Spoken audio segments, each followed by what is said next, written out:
Sport Business. Global Sports Intelligence. Hello and welcome to this week's edition of the Sport Business Podcast, getting you up to speed with the stories powering the global sports industry. I'm Catherine Davies and I'm the host of this weekly podcast. This week we're going to dig deep into sponsorship in Formula One motor racing. Ben Cronin and Matthew Williams will join me to look at new deals and trends as the 2026 season gets underway this weekend at Albert Park Circuit in Melbourne. And Jonathan Rest and Martin Ross will bring us their insights from last week's FT Business in Football conference in London, where they went behind the scenes and spoke to some of the industry's most senior movers and shakers. And we'll wrap up as usual with a quick look at what's coming our way in the weeks and months ahead. But first, we're going to lead this week's podcast with a tribute to Matt Cutler, a friend and industry colleague who sadly passed away last week after a long illness. I've brought together three of my colleagues, Frank Dunn, Matthew Glendinning, and Martin Ross, to celebrate Matt's life, to honor him and remember him as the outstanding young man that he was. Frank, Matthew, Martin, welcome to the pod, and thank you for joining me for what will be a difficult and emotional few minutes. I overlapped with Matt back in 2008 and 2009 when I was a senior reporter at TV Sports Markets, the precursor to Sport Business Media, and he joined as an eager young reporter. That was one of two Brummies, and for those of you not familiar with the term, that's someone from Birmingham, alongside Ben Spate. And one of the things I remember most about him was the degree of his passion for Aston Villa. He often would wear his Aston Villa shirt to work. And he worked his way up then to become the editor of Sport Business International magazine between 2010 and 2015, before starting what became a very successful career in PR and communications with Two Circles, and later through his own company, Cutler Communications. Matt was a multi-talented journalist, editor, communicator, and producer. And most recently, he earned his stripes as a respected content creator, producing podcasts and other sports-related content, as well as co-founding the Lock It In Studio, a company that specialized in talent-led comedy and entertainment podcasts, inspired, as he said, by the nuances of British culture. Despite battling ill health, Matt was still working until the end of last year, with his clients including Peak at the sharp end of the media rights industry. Now, first off, Frank and Matthew, you two worked with Matt for the entire time he was at Sport Business, and I know this news has hit you hard. I think you both want to say a few words about him. Yeah, it's difficult to know where to start. We may as well start when I first met him. Two young guys came in, him and Kevin McCulloch. A lot of people know Kevin, who's still in this business for sport. They came in very young, fresh-faced fellas, and they both did very well. And Matt became the editor of Sport Business, it seems fairly rapidly.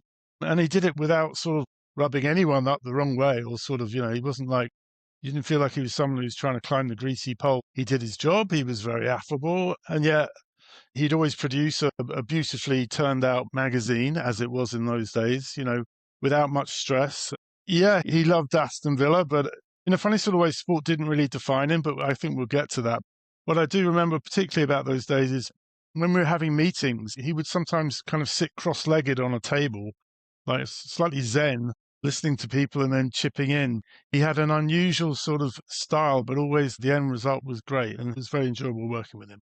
Yeah, funnily enough, despite the fact that technically we were colleagues for all those years, our paths never really crossed in those days for geographical reasons, because I was in Italy for all that time, and also because we had different roles. So Matt was on the magazine, I was working on what was TV Sports Markets.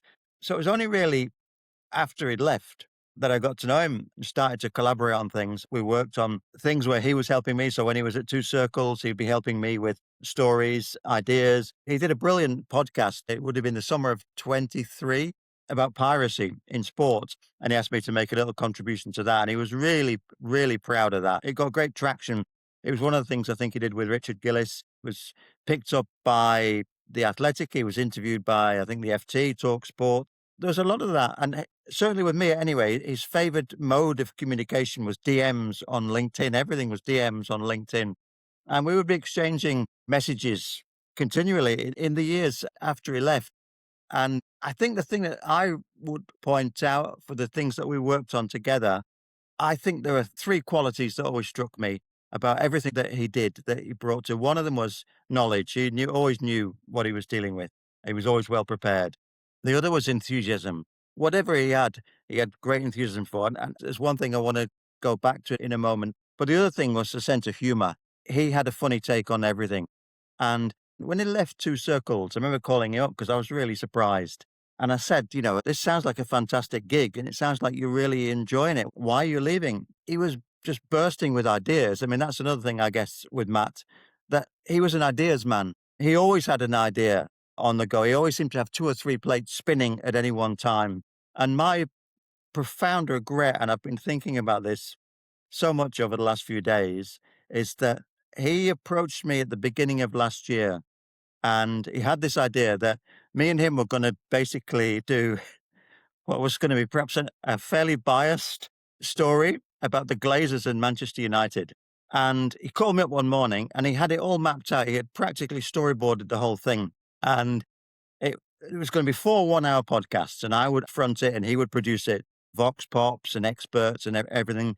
And I think it must have been January, February last year. And I remember going back to him and saying, I'm going to pass because I'm a bit snowed at the moment. And let's talk about this again, maybe at the end of the season or maybe next year.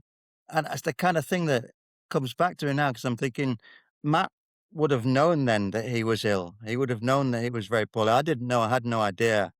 But it kind of shows you, I think, that you take people for granted. You assume that they're always going to be there.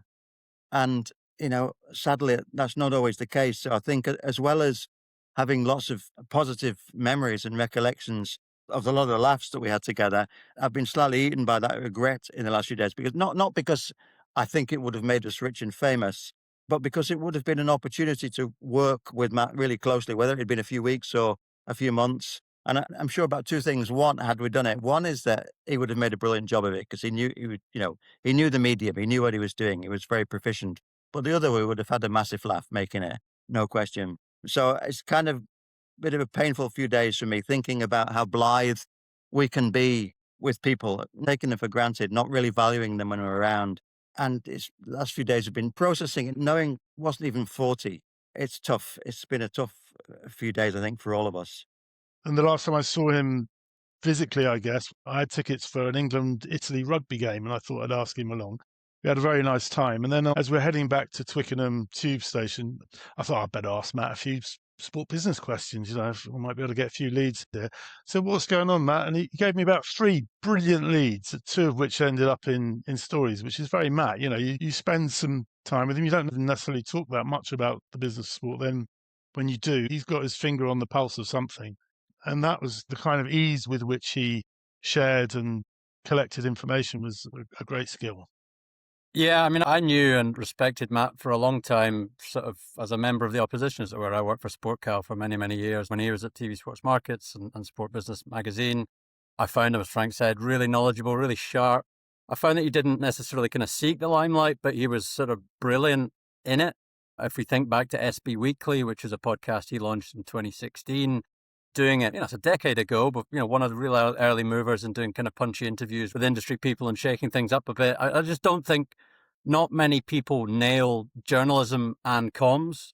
And I feel that Matt absolutely did. He was brilliant to work with in that sense because he knew what we were after. And yeah, we'd talk about the industry and, we'd have gossip and he'd have info or he'd call you up. And you knew that when he called you up with something and you had a bit of a chat, you knew that it was watertight. Of course, you went and corroborated it because you had to, but you just knew. And he was so switched on. And I mean, I wouldn't profess to have known him as well as there's been some brilliant tributes on LinkedIn from people that know him really well. Unofficial partner and Aston Villa, I think Chris Beadle, who was now at Live Golf, or Maggie Murphy, he did the Unexpected Goals women's football podcast with recently. But anytime I did see him, I found it to be great fun. He was on Eggheads, for goodness sake, which is very cool. And the Geek and me would love to go on Eggheads, which is a British quiz show. We used to share a lot of chat about football. And when Aston Villa signed John McGinn, he texted me and said, "What exactly have we signed here?" And we then went on when he scored that screamer in the championship, or we would share stories mainly about John McGinn controlling the ball with his backside. But I'll miss him. And my thoughts go out to Helena and Matt's wider family from all of us here. Well, thank you, gentlemen. Those comments are much appreciated by Matt's many friends and families and fans out there. He was loved by many, respected by all, and he'll be sadly missed. We're going to take a short break now before we move on to our next session where we look at sponsorship in Formula One. From private equity to global media and US college sports, unlock the most trusted data and insights in our reports. Explore more at sportbusiness.com. Welcome back to the Sport Business Podcast, bringing you the latest sport business industry news and insight. I'm here now with Ben Cronin, our global sponsorship editor, and Matthew Williams, senior reporter, who are going to give us a preview of the latest deals and trends in Formula One sponsorship on the eve of the new season, which gets underway this weekend in Melbourne. Welcome back to the podcast, gentlemen. It's been a while. And Matthew, last time I spoke to you, you were I was still on the a single market, man. but not anymore. So no, married now. Just a few weeks in, so definitely still in the honeymoon phase. But yeah, thank you. Oh, well done, you. And Ben, how are you? It's been 2 or 3 weeks since we last spoke, I think. Good, thanks, Catherine. Yeah, what have I been doing? Went to a Liverpool match at the weekend, Liverpool against West Ham. In fact, Matt Williams was there as well. That was a strong sport business presence there. Yeah, I was a guest of Carlsberg in the box, and Matt got there under his own steam. He's sort of starting out as he means to go on in married life and spending the weekend away with his dad at the football. But yeah, it was good. We saw 7 goals, which was unusual at the moment for Liverpool. So yeah, it was a good match. Great. Well, let's get right down to business. It's the start of the Formula One season this weekend. What are the standout deals agreed so far?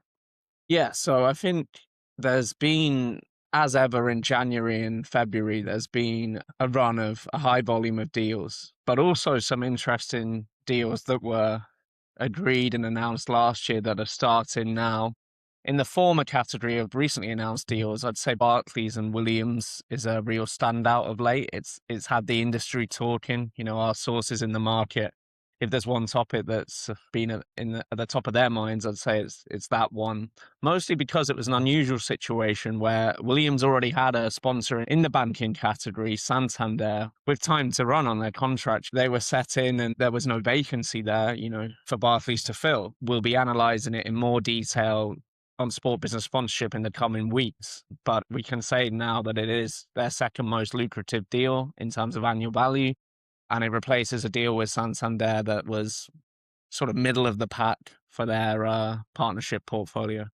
Ben, have you got a standout deal that you've been looking at? There were a few of them. The Oracle Red Bull renewal felt pretty important. It's a title deal, so the biggest one for them and their portfolio. There's a lot of chat about Oracle towards the end of last year. We heard that they were thinking about Chelsea's front of shirt at one stage. There is a kind of link between Red Bull and Chelsea because CAA worked for Red Bull and they also worked for Chelsea looking for a front of shirt sponsored there. In the end, they went with Red Bull, so that's a significant one. Larry Ellison, not short of money, so possibly not a surprise that they were able to continue with that and able to afford it. AI is very prominent in that deal, and it's very prominent in a lot of deals that have been announced so far. The Salesforce early renewal that was announced yesterday, in fact, most of the tech deals that get announced now in F1, either at the team level or at the central level, seem to mention AI in some sort of way. There's kind of a natural affinity between tech firms and AI firms just because of the complexity of F1 and the amount of data that's involved in it and the new regulations. There's so many sort of storytelling opportunities for brands there. So yeah, Oracle Red Bull was another one. There's a few that have been in the ether for a while, mainly because Matt has broken half the stories before they were even announced officially. I mean, Revolut Audi is another one that will take effect this season. The MasterCard upgrade with McLaren, where they've now got the title rights to the team. IC Markets and Haas was another one I reported on. Although it's probably not as big as some of the other deals we've just referenced here, that's still a pretty big deal as far as Haas are concerned. I think it's right up there with their relationship with Toyota. So yeah, that's a big deal for them. I love how Matt's getting out there and reporting on the news before the ink is barely dry in the contract. Oh, well done, Matt, for that. What sponsorship trends have the two of you noticed ahead of this? Ben already this new referenced season? AI, but it definitely deserves a follow-up because, yeah, for example, with the Oracle deal, I mean, our sources in the F1 market were pretty strong that Oracle were more likely to not renew that one than to renew, over the last sort of couple of years. And it was only a shift a few months ago that towards the idea that they would continue, and that obviously has now materialized.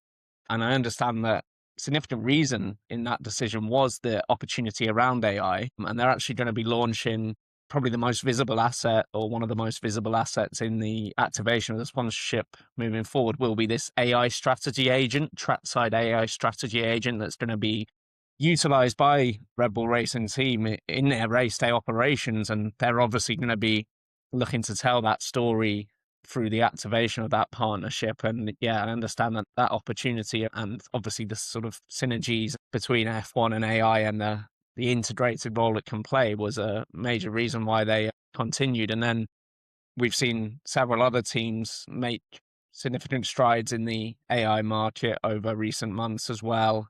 It's been a trending category for a while, but now you're starting to see teams really segment the category.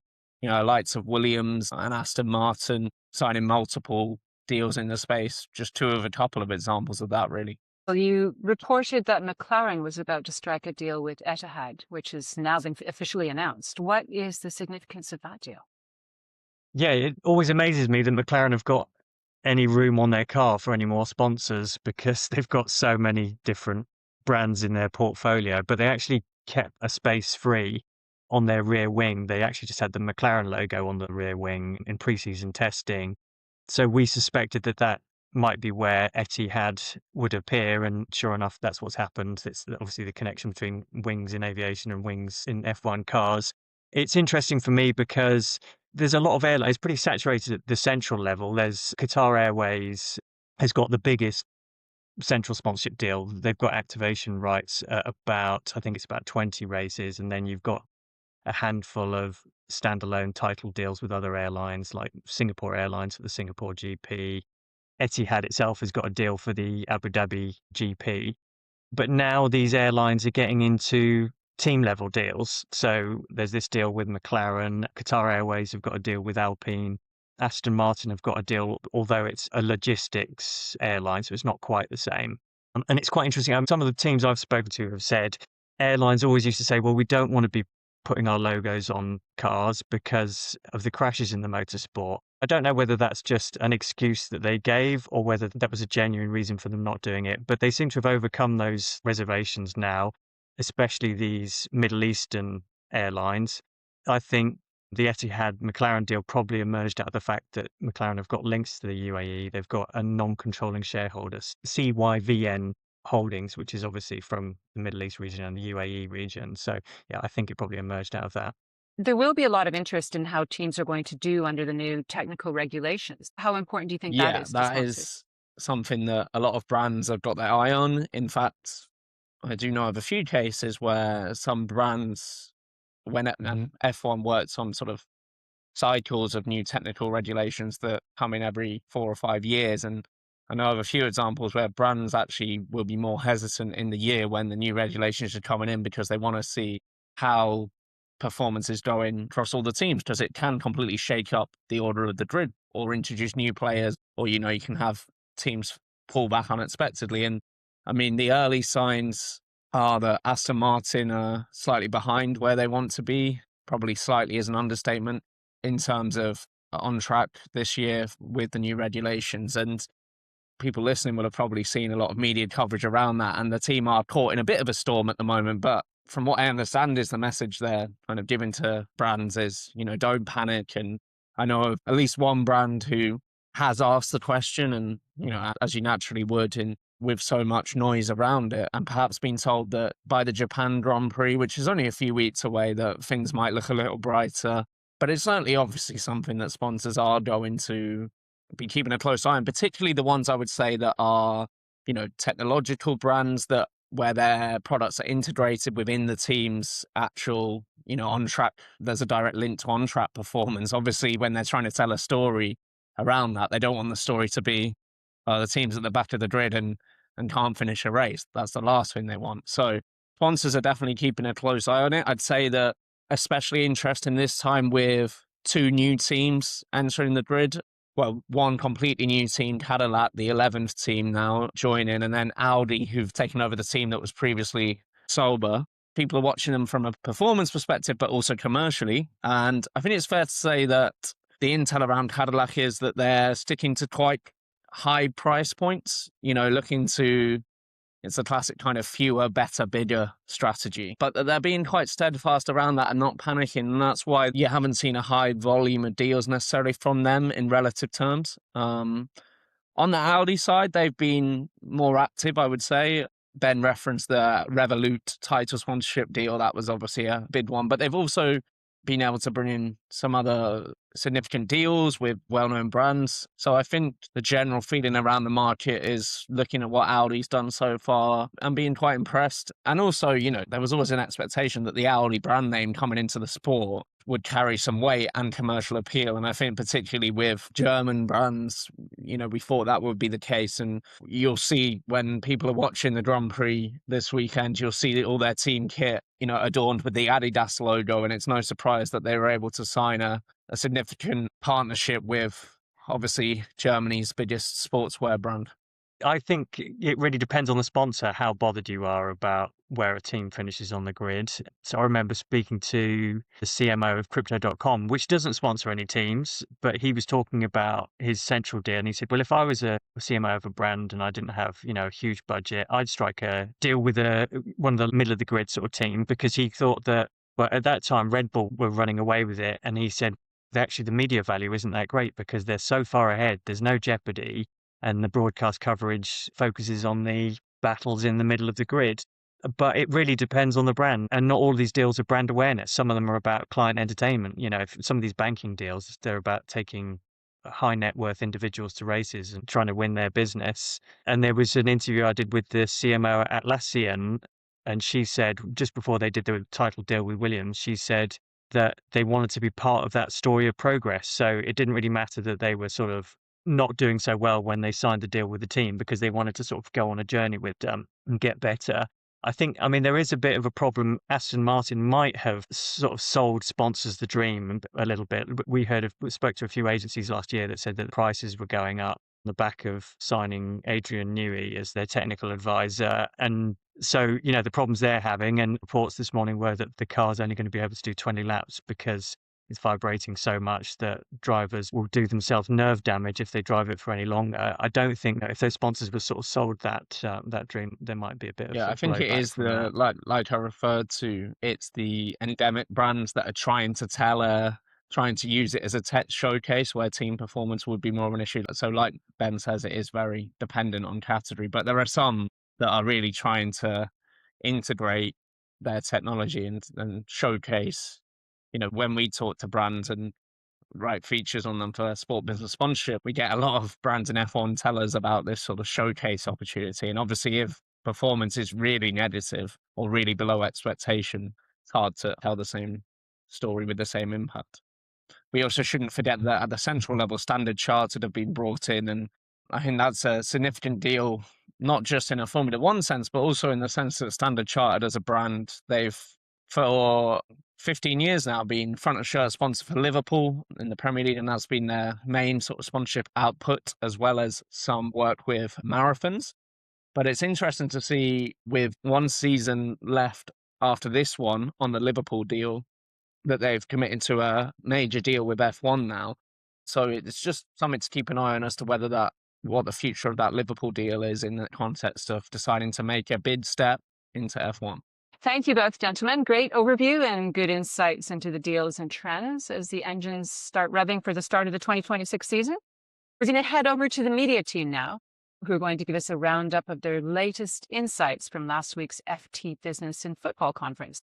So thank you, Ben. Thank you, Matthew. And I'm sure we'll be seeing you very soon in a Sport Business Podcast. We're going to take a short break now before we come back with news from football. Stay ahead in the business of sport with trusted news, data, and analysis across media rights, sponsorship, and more. Explore our subscription options at sportbusiness.com. Hello, yes. So we're here at the FT Business of Football Summit at the Peninsula Hotel, the very swanky Peninsula Hotel in London. How much was your hot chocolate, Martin? Hot chocolate was, putting a tip, £16.10. Which is astonishing, but it is quite a place. The toilets in here have more tech than F1 cars. I don't know if you've seen the toilets, but they are exciting. So it is, the vibe. What's the vibe like for anybody who hasn't been? It's kind of like the antithesis of Spobis. There's a lot of suits and well-buffed shoes. It's a kind of mixture with our core world and the finance world. Who's here? I suppose there's a smattering of our industry. In front, we dressed Hammer here. Hammer is here. 885 Capital guys. UFL Rights guys. Serie A, La Liga, RFP, UC3, Marcin Enamuki from the extra classes here. But then, John Locke. Otherwise, it's all things finance kind of guys. It is, yeah. It's guys that still wear ties, and I didn't know that they existed. We've got, big kind of banks, the likes of Deutsche Bank are here. Mark Alera, who heads up the global sports group at CDC, which is this kind of pool of all their sports investments. He was actually on a panel earlier, guarded on some of the things kind of he talked about, but he was a big draw. And then you've got lots of lawyers, as you can imagine, people that are kind of doing the deals. This is the third year I've been, and there's certainly less talk of multi-club ownership. That was a big topic last year. A lot of US investors were here doing that and talking about that, and that doesn't seem to have. Oh, perhaps, I don't know, maybe people are waiting for regulation on that to see, how that's going to get UEFA going to clamp down on it. So there's less of that. There's a lot, as you can imagine, on regulation, UK regulator. We are obviously in London. This is supposed to be a global business, but increasingly the money of the Premier League means that people are naturally talking more about the Premier League. So, a lot of stuff on regulation and governance. We've finally got this UK regulator, and these are the conversations I had with people last year. No one really knows what that's going to look like. So that's kind of been the vibe. And so it is a nice mix between those that we know at kind of sports hotels and SportBusiness and this new world of money and increasingly US money. And there's fewer footballers here than last year. I saw Tim Krul earlier, and he spilled somebody's drink. I thought he would have very safe hands. I saw Steve Cook. Do you remember him? Oh, the centre back. Yeah. One cap for England. Yeah, he's here with a PFA. He used to Ben Davies used to knock around here, the Tottenham player, but he's injured. Maybe. So you do get a few smatterings of people that you recognise, and you're not quite sure from where. Yeah. And you realise it's probably not linked to. Who's the big sense? No, Chiellini. Anyway, down to the serious stuff. This was the big news line today. We say today, people will be listening to this in the future, so maybe I'd refer people to the story we've done in the links below in the blurb. But the English Premier League has made its long-awaited move to go OTT/DTC in Singapore. Sport Business Media reported this in 2018 that they were looking at Singapore actually as one of the markets to go OTT. So they've been studying for a very long time whether to do this. They will do it from next season with StarHub, their podcast and rights partner there. Something we reported as well. The contract allows them to do this in cahoots with. I don't think the contract is in cahoots, but in cahoots with StarHub, so they both get to show the Premier League. So it is an interesting move, something we expected, something that the other leagues have dipped their toe in the water, but very much a preliminary step there. That was the big news line from Richard Masters. But, John, there were several other panels, and Mr. Tebas was back shooting, as he always does, on the hip. Yeah, everyone was in the crosshairs today. I mean, when Javier Tebas is going to speak, there's kind of a couple of key things he's going to talk about. Piracy, obviously, tick. He did that. Financial regulation, tick. European Super League, tick. Nasser Al-Khalifi, tick. Let's park the piracy stuff. I think you've done enough on that previously. And, La Liga is probably the leading league in the amount of money they spend fighting piracy. Financial sustainability is a big issue with him. He doesn't feel it's a level playing field that the English clubs, and if you look at the Champions League this season, was it 6 now out of 16 are English, 3 are Spanish, so they're doing okay. But this is a fight that is continuing, and that feels he's kind of on his own with a little bit. So, I mean, in the UK where they are moving, the Premier League is moving from PSR, we've talked about, to SCR, squad cost ratio, but I think even then he doesn't feel that's enough, and that the rich clubs in England, the top 6 really, are just going to be able to press ahead further away from his clubs mainly. So that was one thing that he didn't like, and then he really just from nowhere really kind of went into an old attack of his, which is Nasser Al-Khalifi and the conflicts of interest that he has in European football. Head of being was a broadcaster, head of PSG, his role with UEFA, his role within what was ECA and is now EFC, European Everton Football. Yeah. European football. I'm sure Everton would love that and finance he could provide. So yeah, he is broadcaster, he is kind of owner, regulator, if you like. So he's done this before, Tebas. He's done it a couple of years ago. and he decided to go again at him. And a lot of this is round his final point, which was the European Super League, a project that obviously he has been well against, and he made the point that this went to court, and it was only La Liga and UEFA that took this to court. There was he said PSG didn't back us, Nasser Al-Khelaifi didn't back us. Now, nor did the Premier League, but he didn't mention them. So, he really went into that. His issue with this settlement that came out last week between Real Madrid and UEFA and European football clubs is that it's not transparent. Okay, so the Super League's dead, great, he says, but I want to see the wording of it. So everyone kind of was in the process. Yeah, we kind of had a double dose of Tebas. So you were in the panel, I was at the press conference at lunch. Somebody's just dropped some breadsticks on our table. Very nice, breadsticks and olives. So was Nasser on the subject? Nasser was, there was a 1 hour, for a lot more than an hour. We did a question each, which was great, although we did miss lunch. But anyway, he was asked specifically about his kind of gripe around Nasser and what could be done. And he said, paraphrasing, that it was an issue for company law and mercantile law, that there had to be Chinese walls. He mentioned UEFA rule and French league rights. He said that compliance bodies should have worried about this situation a long time ago, and he said that he shouldn't be in certain broadcast meetings given beIN's interests. Really surprised that nothing's been done. Now, if you're supposed to be in, I suppose they would point out that he does get sort of not involved in certain meetings, that I suppose with the specific, and this has come up in the French sort of regulatory overview at the moment, the specific case of France, that Youssef Al-Obaidli is the head of beIN Sports France, and Nasser does not have an operational role. So in fairness, that has to be mentioned. And also, he's also speaking about one of his clients, which is interesting in many ways. This whole thing blew up just under 2 years ago with the media rights deal in MENA and elsewhere between La Liga and beIN. Eventually there was a peace agreement, and the deal was back on essentially, or the relationship was back on. But interesting to see if there's any kind of ramifications of this on that relationship. But yes, it was a double dose of Tebas, but then back on the governance side, you had Charlie Marshall, EFC also, and UC3, and Maheta Malongo, who I believe is the CEO of PFA. Yeah, they were talking about volume versus scarcity. Yeah, we also had on that panel Alberto Colombo of European League. Essentially, it's not really what we touch on too much, player welfare, but it is a calendar issue, I think. There is a general assumption from the players' union, especially the players are playing too much football, right? They're injured. That's only going to impact the revenue streams eventually if players aren't playing in games because they're not around. Charlie Marshall, he looks out of some 800 odd football clubs. His point, quite controversial when it landed, was that he speaks to all these clubs and 95% of them tell him one thing, which is we want to be playing more football, not less football. Now, the thing is, the 5% are, the big clubs that are playing 8 Champions League games minimum, more international football, Club World Cup. So it's kind of skewed, really, the numbers. But, that was his point, that, actually people want more football, which, he said you have to take a broader perspective on this. It's not, you can't just look at it from, the big teams in the big 5 leagues.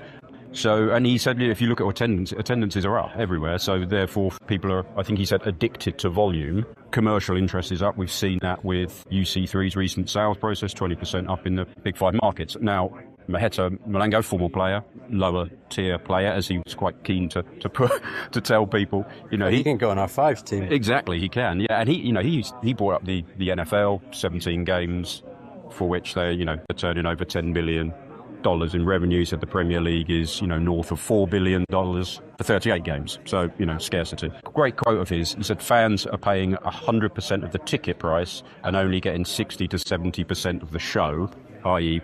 top players aren't available because they're injured. So I think this is going to run it. I mean, this is calendar stuff has been talked about for the last few years. Alberto Colombo, from the European League's point of view, they're worried about their position. There's an assumption that the clubs are getting too powerful. Bigger Club World Cup, bigger World Cup this year, and something's got to give. He said, the cake is getting bigger, but how will it be distributed? And I think that's the concern. I think you can appease these guys if you give them more money, obviously, but I think the concern is that there's going to be a smaller number of clubs that get richer, and the majority don't. So that was an interesting. It's interesting, these events. You don't normally get many contrasting opinions. Everyone kind of just plays it safe. But actually today we've gone against that, which is great. And just finally from here, really, you mentioned NFL, but there were other sports here as well. NBA, a big cheese from the NBA was here today. Yeah, Mark Tatum, Deputy Commissioner of the NBA. He was himself looking at people going, it's a bit odd, why am I here on a football conference? But obviously the NBA are coming to Europe. We've talked about enough on that. They are talking to football clubs about getting franchises, essentially. PSG has been, he mentioned that there is no top basketball team in London, there's no top basketball team in Paris, in Rome, in Berlin, huge commercial markets, and that's where they're targeting. So, he's probably been here talking to some football clubs about how they can launch a team together. They're looking for investment, and he was talking again about their plans, how they're going to run it, how it's, learning from European football. It can't be a closed league like in the US. It has to be open to some kind of promotion and relegation. So they're kind of here to, read the room a little bit and learn. And I think they're quite keen to make sure this isn't a US takeover of European basketball, as it does look, that they are going to work together with the stakeholders. Thank you, John. Thank you for your insights. We will sign off from here and we are going to dine. We've been presented with some cheese sticks. It's the driest snacks ever. Some cheese sticks, some rye bread frappers and some olives. It's still already steady cooked. You have to make a meal out of this. But anyway, from the luxurious surroundings here in London, we'll bid you adieu. Speak to you soon. Bye-bye. Stay ahead in the business of sport with Sport Business newsletters, covering the biggest stories driving the industry, delivered straight to your inbox at no cost. Sign up today at sportbusiness.com. Welcome back to the Sport Business Podcast, bringing you the latest sport business industry news and insight. I've got Martin Ross, our Editor-in-Chief of Sport Business News, back on the line with me, and also Jonathan Rest, Chief Correspondent, who you heard in the last section. They're now going to give us some insights into what they're looking at in the weeks and months ahead. Who's going to start? Yeah, I'll start. I know you've had Matthew and Ben on talking Formula One, obviously the start this weekend. I think it's going to be interesting to see. Obviously, we're in the UK, so we're not going to literally see it, but how this Apple deal works out in the US. So when they took on the rights, there was a lot of concern, perhaps among F1 fans, that this is going to be buried behind Apple's paywall, moving it off from ESPN. And actually, they've done a couple of innovative things. We saw not so long ago an agreement with Netflix where I think Netflix will get streaming rights to the Canadian Grand Prix, and as a result of that, Apple will show Drive to Survive to US audiences. And that's kind of developed a little bit more in the last few days with news that Apple has done a deal with Tubi, where there's going to be kind of alternative casts, I think, outcasts, I think they're called. Not Outcast, Martin. Hey, where they're going to be kind of streaming it in a different way for younger audiences. Not all races. There's going to be kind of pick and choose which ones. Apple have also done a deal with Yahoo Sports for coverage of live practice and qualifying sessions. I just think it's a really interesting way for kind of rights holder to look at splitting up their coverage, really. Apple aren't looking at this as an exclusive deal. We're just going to keep it to us. They are trying to broaden out where they can, obviously with the idea that they'll get much more eyeballs and subscribers to the full races. So, yeah, I think it's going to be quite an interesting test case to see how that works, this season. And then, obviously, if there is much of a season, because there's obviously concerns geopolitically about the races, certainly in the Middle East, that are coming up. But, I think that kind of Apple coverage is going to be really interesting to see how that works and whether that gets deployed, by other exclusive rights holders for sports worldwide. What do you know about how they're going to be directing it towards younger viewers? What do they have in store? Well, I say this alternative cast is one of them. With that's TV. why they've got Outcaster on it for the younger viewers. Oh, that's probably middle-aged viewers now. For exactly. But they've also done a deal, I think, with, is it IMAX, I think, where they're going to pump a load of these kind of Grand Prix into cinemas around the US as well. I think there's 5 of them that they've done a deal for that. So I think they are just trying to look a bit outside the box, and how can they, they don't want to give up, everything exclusive that they've bought for a fair price tag, but they're just looking at ways, well, what can we do here to make sure we get more people signed up? And obviously this, it is different. The F1 stuff on Apple, it's not behind an additional paywall, which Major League Soccer certainly started as, and as now you just need an Apple subscription and you'll be able to watch all these Grand Prix. So, I think it's quite interesting. Martin, what have you been looking ahead to this week? Have you got anything on your radar? Well, yes. Fixture-wise, Scotland-France at Murrayfield and Rangers-Celtic in the Scottish Cup at Ibrox. I will be at both games. However, let's not go there. I wanted to look a bit further into 2026 and a couple of things. One being how consumers and real basketball nerds, I suppose, will be watching national team basketball this year. It's going to change slightly. Wrote a story today. Today's Thursday, and you can see a link in the blurb beneath. So DAZN we reported on this last year that they'd renewed their FIBA national team rights production distribution until 2041, which is a long way into the future. But against the backdrop of that, they're also becoming more involved in Courtside 1891, which is FIBA's streaming platform for dark markets generally, but also kind of additional coverage. They've non-exclusively carried that for 2 years now. And this year, what we wrote about today is that they will be carrying it exclusively on DAZN. So a slight tweak for the real basketball fans as to where they get the basketball. I mean, we've spoken a lot about DAZN in terms of getting more people and getting more data, consumer data into the machine. This is, I think, more of that, although they've yet to actually talk about the plans for this or even talk about the rights deal. But anyway, we reported it at the end of last year, so check out that one. Looking further into 2026, I was looking ahead to June and the World Cup, not to get silly about the political situation that's going on, which at a human level is clearly horrific. At a sporting level, I wanted to flag the possibility that Iran are playing in Group D against Belgium, Egypt and New Zealand. USA are in Group G against Paraguay, Australia, and most likely Turkey or Slovakia, I think. Now, the likelihood of them both finishing second in their group, you wouldn't bet on it, but it's possible. And if they do, they will be facing off in Dallas in a round of 32 clash. And emphasis on the word clash. If Iran, of course, even take their place in the tournament, clearly. So that's one to watch out for. Wouldn't mind a ticket for that and a hard hat. But it did happen before 98. USA played Iran. Iran won 2-1 in Lyon in France. And actually, the game went off without too much controversy. There were protests at the stadium. Iran certainly politicized the result, if you like. But maybe it's best that Iran and USA don't finish second in their groups at the World Cup, is all I would say. We'll send them a memo to make sure they sort that out, yeah? Mm. Mm-hmm. Right. Well, let's move on to any other business. I think you had something particularly juicy, didn't you, Martin? Well, I did, but with an assist from John, because he spotted the news this week. We did do a big podcast on the enhanced games on January 12th. Their lack of commercial injection, I think, was the headline. Enhanced Games has a sponsor. As we've discussed, I'm just going to tee it up for you because it's been a prickly subject for brands, but Enhanced Games has ended its drought suitably with the arrival of a cactus water as its first sponsor. So that was the news this week. Cali Water, it becomes the official cactus water of the Enhanced Games, providing products across athlete, media, and VIP areas. Oh, media, John, there you go. You can get stuck into a Cali Water. Lovely.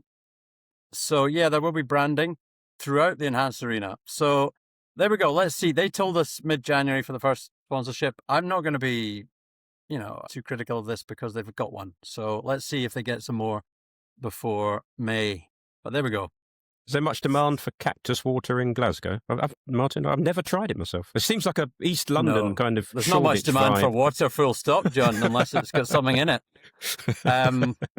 So, no, not many cacti to be had around Scotland. I suspect Vegas, Nevada may be a bit more of a hotspot for cacti.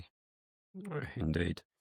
It's a very popular drink out west here, alongside kombucha and things like that. It's very healthful.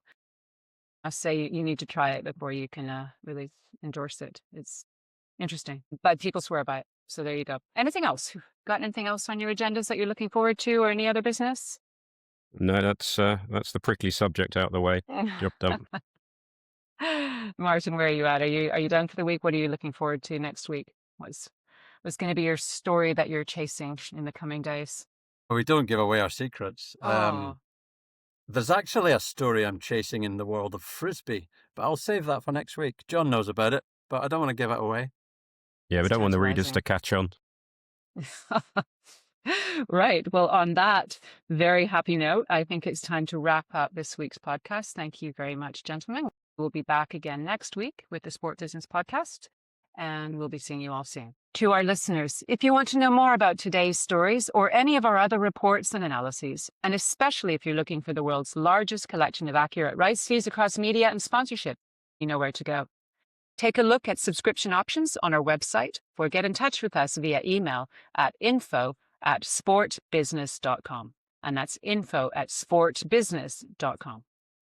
And as always, if you enter the code SBPodcast30 at the checkout, you'll get a 30% discount on annual and monthly Sport Business subscriptions.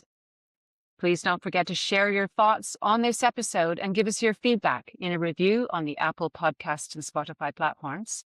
And watch for our weekly LinkedIn posts promoting the podcast, where you can, of course, also leave a comment. Thank you all for tuning in, for reading, and for subscribing. I'm Catherine Davies, and we'll be back again next week with the Sport Business Podcast.